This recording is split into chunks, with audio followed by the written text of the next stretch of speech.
नमस्कार साथियों, एक बार फिर से मैं जीपी वर्मा आप सभी का अपने YouTube channel science with GP Verma पर हार्दिक स्वागत करता हूं। साथियों, आज हम इस पर जो विषय पर चर्चा करेंगे वो विषय हमारा कोई पर्सनली कोई टॉपिक नहीं होगा और आज हम चर्चा करने वाले राजस्थान पुलिस के पेपर के बारे में जो विगत 2018 में हमारे लगा हुआ था। पिछली बार जो 2018 में जो पेपर लगा था वो 14 जुलाई और 15 जुलाई को पेपर हुआ था यहाँ पर एग्जाम का। और इस 14 और 15 जुलाई के पेपर में एग्जाम में जो क्वेश्चन आए थे वो कुछ साइंस के क्वेश्चनों के बारे में चर्चा करेंगे। तो बे पार्ट की अगर बात करते हैं तो बे पार्ट ही असफलता का कारण रहा था बच्चों का, और खासकर उसमें जो सब्जेक्ट रही थी वो मेन रही थी कौन सी, साइंस। क्योंकि पिछले एग्जामों के अकॉर्डिंग अगर देखा जाए 2018 में जो क्वेश्चन आए वो क्वेश्चनों की संख्या साइंस की ज्यादा थी और क्वेश्चन भी थोड़े अच्छे आए थे। तो पुलिस के लेवल के हिसाब से जो क्वेश्चन आए थे उनके बारे में चर्चा करेंगे यहाँ पर। अब बात करते हैं क्वेश्चनों के बारे में, ये क्वेश्चन किस टाइप्स के दिए गए।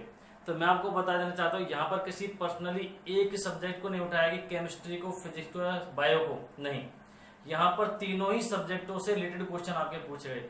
लगभग इस पेपर की अगर बात करते हैं, इस पेपर में लगभग 10 सवाल हमारे दिए गए हैं जो केमिस्ट्री से भी रिलेटेड है, फिजिक्स से रिलेटेड भी है और बायो से रिलेटेड भी है। तो हमको यहाँ पर सभी क्वेश्चनों के बारे में डीपली डिस्कशन करना है जिससे हमारे क्वेश्चन आगे गलत नहीं हो। तो इन क्वेश्चनों की शुरुआत करते हैं। तो पहला क्वेश्चन मैंने बोर्ड पर लिख रखा है, तो देखिए जरा हम बात करते हैं क्वेश्चनों के बारे में। देखो जरा, तो पहला हमारा सवाल जो पूछा गया एग्जाम के अंदर वो सवाल ये पूछा गया था कि निम्न में से विद्युत का चालक नहीं है। सवाल पूछा गया निम्न में से विद्युत का चालक नहीं है।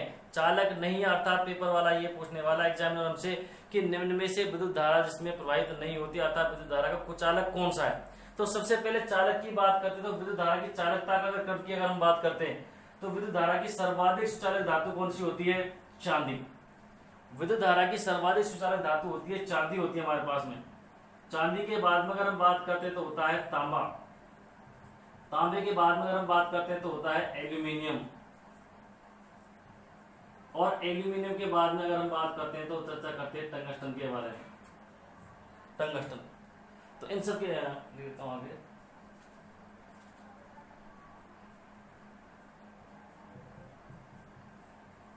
टंगस्टन, तो सबसे ज्यादा जो चालकता होती है वो किसकी होती है, चांदी की। चांदी के बाद में होती है तांबे की, तांबे के बाद में एल्यूमिनियम की और एल्यूमिनियम के बाद में होती है टंगस्टन की। अब यहाँ पर दो क्लियर हो चुके हैं कि तांबा और चांदी ये तो विद्युत धारा के सुचालक होंगे। ये क्या होंगे, विद्युत धारा के सुचालक होंगे। तो ये तो हमारे ऑप्शन में लगेंगे नहीं आंसर। बात करते हैं दो चीजों के बारे में, हीरे और ग्रेफाइट के बारे में। तो हीरा और ग्रेफाइट के बारे में आपको बता देना चाहता हूँ, ये है हमारे कार्बन के अपर रूप, कार्बन के अपर रूप। और इन कार्बन के अपर रूपों में अगर हम बात करते हैं तो दोनों ही हमारे क्रिस्टलीय अपर रूप हैं, हीरा और ग्रेफाइट। और फुलरन क्रिस्टलीय अपर रूप होता है। एक क्रिस्टलीय में हमारे आते हैं कोयला, चारकोल, कोक, काजल, ये सब चीजें आती हैं। तो हीरे की अगर बात करते हैं तो हीरे की संरचना होती है चतुष्फलकीय, और हीरे के अंदर एक भी मुक्त इलेक्ट्रॉन नहीं पाए जाते हैं, एक भी मुक्त इलेक्ट्रॉन नहीं पाए जाते। अतः हीरा विद्युत धारा का होता है कुचालक अर्थात अचालक कहलाता है। जबकि ग्रेफाइट की बात करते हैं तो ग्रेफाइट की संरचना होती है षटकोणीय परतदार, और इस ग्रेफाइट के अंदर मुक्त इलेक्ट्रॉन पाए जाते हैं, अतः विद्युत धारा का सुचालक होता है। तो यहाँ पर इस सवाल का जो हमारा आंसर लगने वाला वो क्या होगा, हीरा। तो हमारे सवाल का आंसर है हीरा। और हीरे के बारे में बता देना चाहता हूँ, प्रकृति का सबसे कठोर पदार्थ भी हीरा होता है। प्रकृति का सबसे कठोर पदार्थ भी होता है, और कार्बन का सबसे शुद्धतम रूप भी हमारा हीरा ही होता है। तो यहाँ पर पहले सवाल का आंसर हमारा लगेगा हीरा। अब हम बात करते हैं सेकंड क्वेश्चन के बारे में। तो देखो जरा बोर्ड पर, तो साथियों देखिए नेक्स्ट क्वेश्चन मैंने बोर्ड पर लिख दिया है आपका, और सवाल हमारा ये होगा नेक्स्ट, निम्न में से किस तत्व के, बड़ा अच्छा क्वेश्चन है इजी, लेकिन फिर भी हमने ये क्वेश्चन को बहुत ज्यादा गलत किया। तो निम्न में से किस तत्व के अणु में परमाणुओं की संख्या ज्यादा है। सवाल हमसे कहना चाहता है कि यहाँ पर तत्वों के नाम दे दिए और इन तत्वों के किस एक अणु में, कोई भी तत्व, 4 तत्व हैं, इन 4 तत्वों के एक एक अणु में यहाँ पर सबसे ज्यादा परमाणुओं की संख्या किस तत्व में होने वाली है। तो जब बात करते हैं तो सबसे पहले बात करते हैं अणु में। तो हमें पहले तो ये पता होना चाहिए कि इसके एक अणु का जो अणुसूत्र है वो अणुसूत्र क्या होगा। तो सबसे पहले नाम दिया उसने ऑक्सीजन का, तो ऑक्सीजन का अणुसूत्र की बात करते हैं, ऑक्सीजन का अणुसूत्र होता है O2। ऑक्सीजन का अणुसूत्र क्या होता है, O2 होता है। अर्थात हम कह सकते हैं कि यहाँ पर ऑक्सीजन के एक अणु में परमाणुओं की संख्या कितनी है, 2 होंगी। यहाँ पर एक अणु में परमाणु की संख्या कितनी है, 2 है। बात करते हैं सल्फर के बारे में, सल्फर का अणुसूत्र होता है S8। अर्थात यहाँ पर अणुओं के एक अणु में परमाणु संख्या कितनी हो गई, 8 हो गई। दूसरा पॉइंट क्या था हमारे पास में, नाइट्रोजन, नाइट्रोजन का अणुसूत्र होता है N2। यहाँ पर होगी परमाणुओं की संख्या 2। और बात करते हैं क्लोरीन के बारे में, तो क्लोरीन के बारे में अगर बात करते तो होंगी यहाँ पर Cl2 एक तरीके से, यहाँ पर परमाणुओं की संख्या हो गई 2। तो आप देख सकते हैं बिल्कुल आंसर क्लियर लग चुका है कि यहाँ पर सबसे ज्यादा जो परमाणुओं की संख्या है वो किस तत्व के एक अणु में है, सल्फर के। तो सल्फर के एक अणु में तत्वों की परमाणुओं की संख्या कितनी हो गई, तत्व के परमाणुओं की संख्या कितनी हो गई, 8 हो गई। तो सबसे ज्यादा यहाँ पर परमाणुओं की संख्या कितनी है, 8 है। ये क्वेश्चन आपका बड़ा ही अच्छा क्वेश्चन है, आप इसको ढंग से देखो, इनके अणुसूत्र पता होने चाहिए, अणुसूत्र अगर पता है तो आराम से क्वेश्चन का आंसर लग सकता है। तो ऐसे ही किसी दूसरे क्वेश्चन के बारे में चर्चा करते हुए देखिए जरा बोर्ड पर नेक्स्ट क्वेश्चन के बारे में। तो साथी देखो तीसरा सवाल हमारा बोर्ड पर आ चुका है, सवाल हमारा बिल्कुल इजी है। ये टॉपिक अम्लों से रिलेटेड है, एक तरीके से क्षारों से, पीएच स्केल से मेन चीज रिलेटेड है इस टॉपिक के बारे में। तो सवाल हमारा कहता है तीसरा ये कि 4 विलयन दिए गए हमारे पास में, 4 विलयनों का नाम दिया है ए, बी, सी और डी दिया गया है। इन ए, बी, सी और डी का पीएच मान क्रमश हमको दिया गया है 2.4, 4, 5 और 5.5 है। अब सवाल ये कहता है चारों के विलयनों के पीएच मान दे रखे, सवाल हमसे ये कहता है कि इनमें से न्यूनतम अम्लीय कौन है। तो न्यूनतम अम्लीय कौन होगा इसका पता हमें कैसे लगेगा, तो इसके लिए सबसे पहले हमको देखना पड़ेगा पीएच स्केल। पीएच स्केल बता देना चाहता हूँ कि इसका निर्माण किया गया था 1909 में, निर्माण करने वाले वैज्ञानिक थे हमारे पास में सोरेंज। इस पीएच स्केल पर 0 से लेकर 14 तक अंक लिखे होते हैं, और 14 तक अंक लिखे होते हैं। इसका मध्य बिंदु होता है 7, और 7 की प्रकृति कैसी होती है, उदासीन। पीएच स्केल के बारे में सोलेंसन ये कहता है हमसे कि जिनका पीएच मान 7 से कम होता है उनकी प्रकृति होती है कैसी, अम्लीय। और दूसरा पॉइंट हमसे ये कहा जाता है कि जिनका पीएच मान 7 से अधिक होता है उनकी प्रकृति कैसी होती है, क्षारीय प्रकृति होती है। 7 से कम वालों की प्रकृति होती है अम्लीय, और 7 से अधिक वालों की प्रकृति होती है हमारे पास में कौन सी, क्षारीय होती है। अब सवाल ये आता है कि कौन सा तो दुर्बल होगा और कौन सा प्रबल होगा। तो इतना ध्यान रखना है, जिनका पीएच मान 7 से ज्यादा दूर होगा, 7 से जितनी ज्यादा दूर होंगे वो हमारे होंगे प्रबल, और 7 से जितने पास होंगे वो हमारे होंगे दुर्बल। तो यहाँ पर मेन पॉइंट हमारे पास होगा, वो क्रम से जमाया जाए कि एक का पीएच मान हमारे पास में दे रखा है 2.4, एक का दे रखा है 4, एक का दे रखा है 5 और एक का दे रखा है 5.5। तो मैंने कहा निकट कौन सा, 7 के निकट सबसे कौन सा है, 5.5। ये तो हो गया सबसे दुर्बल, और 7 से सबसे ज्यादा दूर कौन सा है, 2.4, ये हो गया सबसे क्या, प्रबल। तो सवाल हमसे पूछना चाहता है कि निम्न में से सबसे न्यूनतम अम्लीय कौन सा। न्यूनतम का मतलब हो गया दुर्बल अम्लीय, दुर्बल अम्लीय कौन सा हो गया, 5.5, और 5.5 हमारा कौन सा है, डी। तो इस सवाल का आंसर हमारा लगेगा डी। तो मेन चीज यहाँ पर ये नोटिस करनी है कि जिसका पीएच मान 7 के जितना निकट होगा वो उतना ही दुर्बल होगा, और 7 से जितना दूर होगा वो उतना ही प्रबल होगा।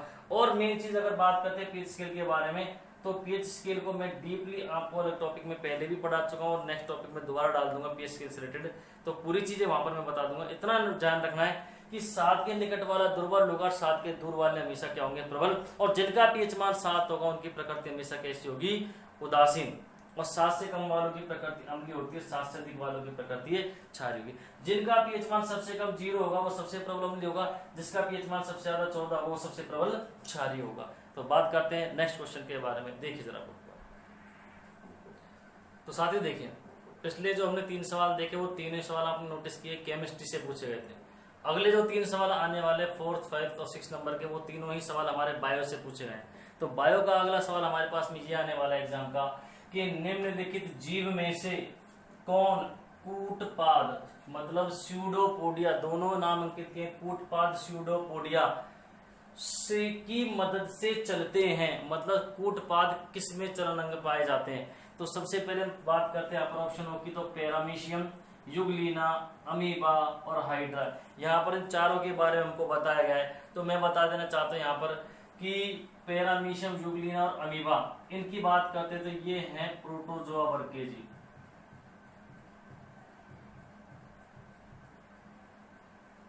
प्रोटोजोआ वर्ग के जीव है। और यहाँ पर अगर बात करते हैं तो हाइड्रा है सिनेंट्रेटा, सिनेंट्रेटा वर्ग का जीव होता है। अब बात करते हैं इनके बारे में, चलने के बारे में। तो इतना मैं आपको बता देना चाहता हूँ कि पैरामीशियम, युगलीना, अमीबा, हाइड्रा, इन सबके बारे में बात कर लेते थोड़ी सी। पैरामीशियम की अगर बात करते तो पैरामीशियम में दो केंद्रक पाया जाता है। बात करते हैं तो मेन तो चलने की, तो इसमें चलन अंग जो होते हैं वो होते हैं सीलिया, सीलिया कहते हैं। अब पैरामीशियम में जो चलन अंग पाए जाते हैं वो पाए जाते हैं सीलिया। युगलिना की अगर बात करते हैं, युगलिना में भी सीलिया ही पाए जाते हैं, सीलिया लिख सकते हैं, सीलिया। अमीबा की अगर बात करते हैं तो अमीबा के अंदर कूटपाद पाए जाते हैं। और बात करते हैं हाइड्रा में, तो हाइड्रा में टेंटिकल्स पाए जाते हैं, टेंटिकल्स, टेंटिकल्स, तो टेंटिकल्स पाए जाते हैं। इसी टाइप की अगर बात करें तो पहले मैं अमीबा के बारे में एक जानकारी देना चाहता हूं कि अमीबा को कहा जाता है जंतु जगत का जोकर,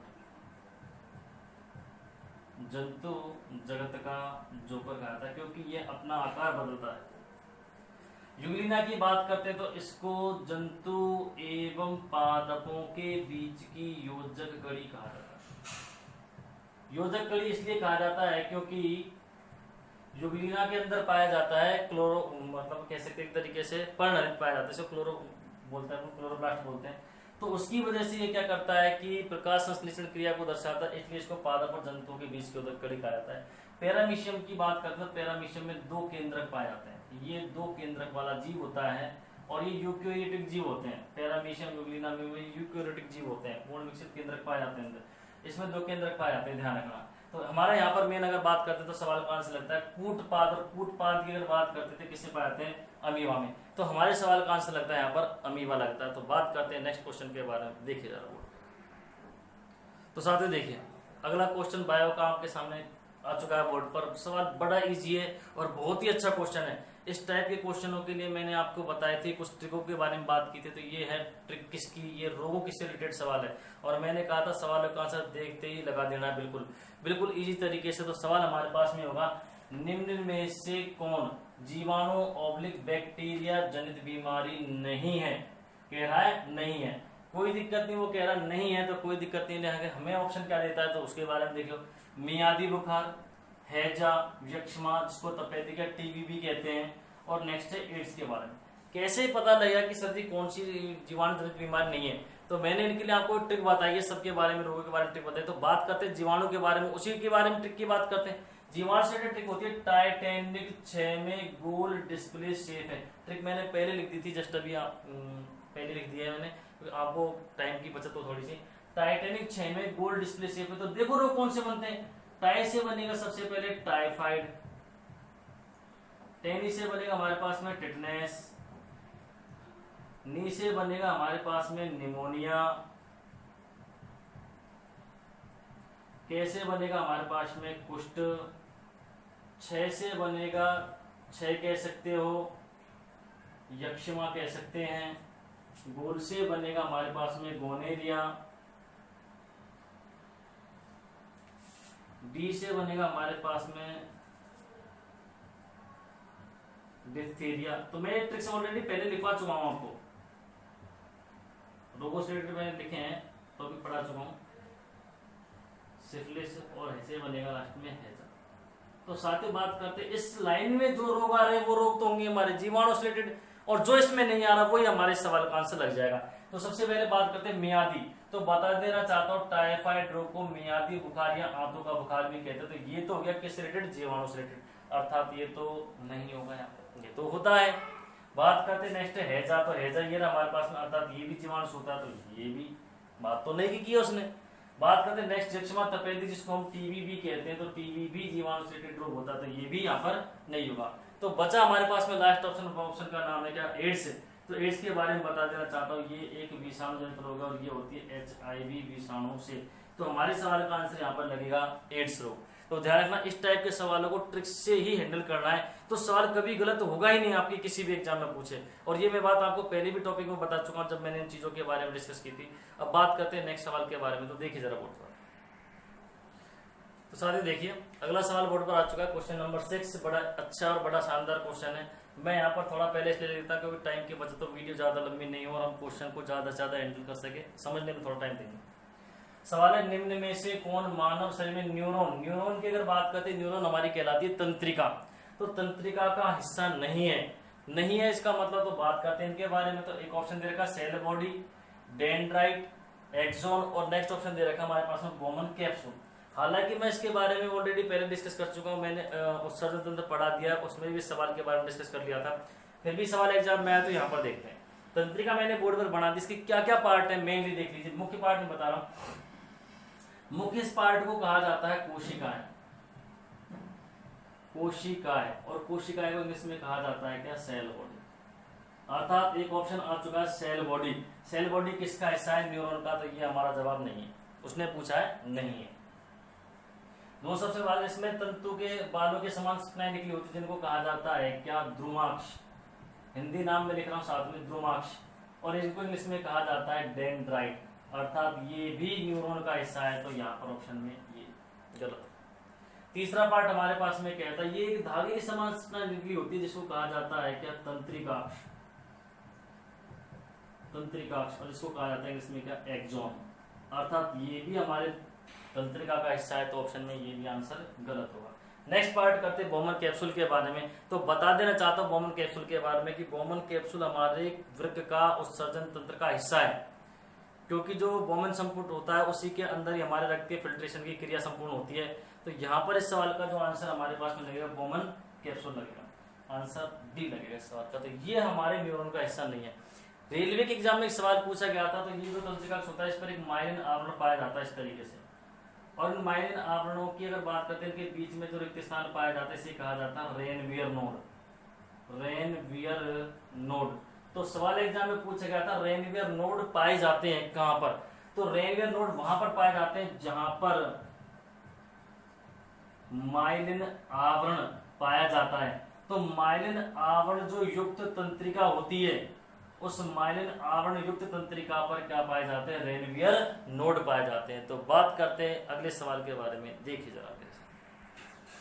तो साथियों देखिए अगला सवाल बोर्ड पर आ चुका है, क्वेश्चन नंबर 7। ये अब हमारे बात करते हैं, तीनों बायो के क्वेश्चन सॉल्व हो चुके हैं, फिजिक्स के क्वेश्चन आ चुके हैं एग्जाम के अंदर। देखिए जरा सवाल क्या कहता है, निम्न में से किस माध्यम में ध्वनि की गति उच्चतम होती है। तो बात हो रही है ध्वनि की गति के बारे में। तो ध्वनि की गति की अगर बात करते हैं तो हम ध्वनि के संचरण की बात करते हैं। तो ध्वनि के संचरण के लिए किसी न किसी माध्यम की आवश्यकता होती है, और माध्यम हमारे पास में 3 होते हैं, ठोस, द्रव और गैस। और बात करते हैं ध्वनि की चाल के बारे में। तो ध्वनि की सर्वाधिक चाल जो होती है वो किस में होती है, जैसे ठोस में, ठोस के बाद में द्रव में, और द्रव के बाद में गैस में, और गैस के बाद में निर्वात में। अर्थात हम कह सकते हैं निर्वात की अगर बात की जाए तो निर्वात में तो ध्वनि तरंग गति ही नहीं करती है, निर्वात में ध्वनि तरंग गति नहीं करती है। तो इस अकॉर्डिंग अगर हम बात करते हैं तो सबसे ज्यादा किस में होगी, ठोस में, फिर द्रव में, फिर गैस में। तो इन ऑप्शनों की अगर बात करते हैं, यहाँ पर ठोस का आंसर हमारे पास में इस्पात। तो सर्वाधिक ध्वनि तरंग जो गति करेगी वो किस में करेगी, सबसे तेज गति से इस्पात, उसके बाद में पानी में, उसके बाद में वायु में, और निर्वात में ध्वनि तरंग गति नहीं करती है।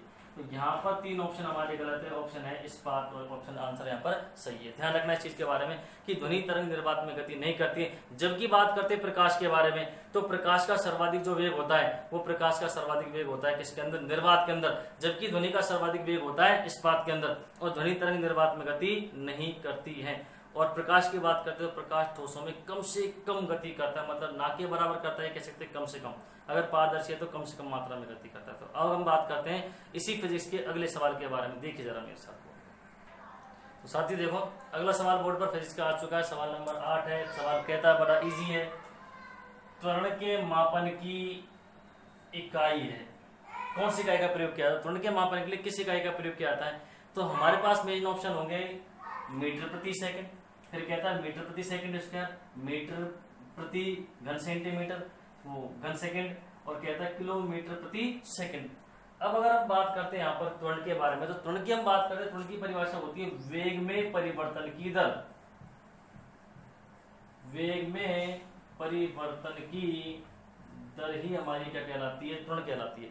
तो वेग में परिवर्तन की दर ही क्या कहलाती है, त्वरण कहलाती है। इसके अकॉर्डिंग अगर हम बात करते हैं इसके सूत्र के बारे में, तो सूत्र के बारे में अगर बात करते हैं तो सूत्र के बारे में बात करेंगे तो सूत्र बनेगा, मात्रक भी बात करते हैं, मात्रक हमारे बनेगा क्या, चलिए सूत्र देता हूं, वेग बटे समय। वेग में परिवर्तन की दर कहलाती है, तो वेग बटे एक तरीके से हो जाएगा समय, अर्थात हम कह सकते हैं कि a बराबर में हो जाएगा v minus you upon T. और इसके अकॉर्डिंग अगर हम बात करें सूत्र के बाद, तो वेग का मात्रक होता है मीटर प्रति सेकंड, और बटे में समय का मात्रक हो जाएगा सेकंड, तो 1/सेकंड अर्थात बनेगा मात्रक मीटर प्रति सेकंड स्क्वायर। तो त्वरण का जो हमारे पास है मापन की इकाई, वो मापन की इकाई कहलाएगी मीटर प्रति सेकंड स्क्वायर। तो हम बात करते हैं अगले सवाल के बारे में। तो साथी देखो अगला सवाल बोर्ड पर आ चुका है, क्वेश्चन नंबर 9। बड़ा अच्छा सवाल है। सवाल क्या था हमारे पास में, क्या कि जब प्रकाश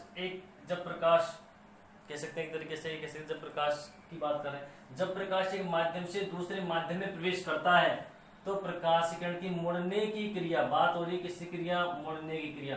कह रहे हैं कि जब प्रकाशीकरण एक माध्यम से दूसरे माध्यम में प्रवेश करता है तो प्रकाश की जो किरण होती है वो मुड़ जाती है, और प्रकाश की जो इस मुड़ने की क्रिया है, इस मुड़ने की क्रिया को क्या कहा जाता है। तो मैं आपको बता देना चाहता हूं कि जब प्रकाश की किरण के बारे में बात करें तो जब प्रकाशीकरण एक माध्यम से दूसरे माध्यम में प्रवेश करती है तो प्रकाश की किरण मुड़ जाती है, और मुड़ने की क्रिया क्या कहलाती है। तो इस टाइप से देखो ये अलंब हो जाएगा, और ये प्रकाश किरण प्रवेश कर रही है वायु से किसमें, जल में। तो ये अपने मार्ग से जानी तो चाहिए कहां पर, यहाँ पर, लेकिन यहाँ पर नहीं जाकर ये अपलंब की ओर झुक जाती, एक तरीके से मुड़ जाती थी। मुड़ने की घटना जो हमारी कहलाती है वो कहलाती है अपवर्तन। तो जब प्रकाशीकरण एक माध्यम से दूसरे माध्यम में प्रवेश करती है तो प्रकाशीकरण मुड़ जाती है, और मुड़ने की ही घटना हमारी कहलाती है कि प्रकाश का अपवर्तन कहलाती है। अब हम बात करते हैं लास्ट और फाइनल क्वेश्चन के बारे में। तो देखिए जरा फाइनल क्वेश्चन बोर्ड पर। तो साथियों देखो लास्ट एंड फाइनल सवाल राजस्थान पुलिस 2018 का सामने आ चुका है, और बोर्ड पर सवाल ये रहा आपके पास क्वेश्चन नंबर 10। निम्न में से कौन सी युक्ति यांत्रिक ऊर्जा को विद्युत ऊर्जा में परिवर्तित करते हैं। मेन पॉइंट आ रहा है यांत्रिक ऊर्जा को विद्युत ऊर्जा में। तो हम पहले ऑप्शनों को देखते हैं। ऑप्शन हमारे पास में स्पेक्ट्रोस्कोप, वोल्टिक सेल, विद्युत जनरेटर और कहता है मोटर। स्पेक्ट्रोस्कोप की अगर हम बात करते हैं तो एक तरीके से कह सकते हैं ये प्रकाश किरण या विद्युत चुंबकीय तरंगों को, स्पेक्ट्रम मतलब तरंग बांटने का काम करता है। तो बांटने वाला यंत्र होता है, तरंगों को 7 स्पेक्ट्रम रंगों में मतलब बांट देता है एक तरीके से। वोल्टिक सेल की अगर हम बात करते हैं तो ये क्या करता है, ये रासायनिक ऊर्जा को विद्युत में बदलने का काम करता है, विद्युत ऊर्जा में।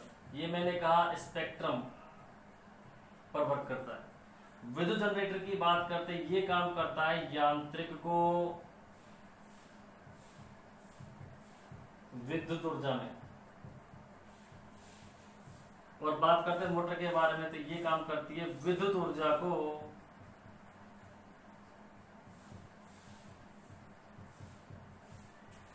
यांत्रिक ऊर्जा में। तो हमारा सवाल ये है कि यांत्रिक ऊर्जा को विद्युत ऊर्जा में बदलने का काम कौन करता है। तो यांत्रिक ऊर्जा को विद्युत ऊर्जा में बदलने का काम करता है साथी कौन, विद्युत जनरेटर। तो हमारे लास्ट सवाल का आंसर होगा विद्युत जनरेटर। तो साथियों अगर वीडियो आपको अच्छी लगती है, तो अगर इस टाइप से अगर वीडियो आपको अच्छी लग रही है तो वीडियो को ज्यादा से ज्यादा लाइक करो, ज्यादा से ज्यादा कमेंट करो, ज्यादा से ज्यादा शेयर करो। मिलते हैं नेक्स्ट वीडियो में नेक्स्ट पेपर के साथ में, तब तक के लिए गुड बाय।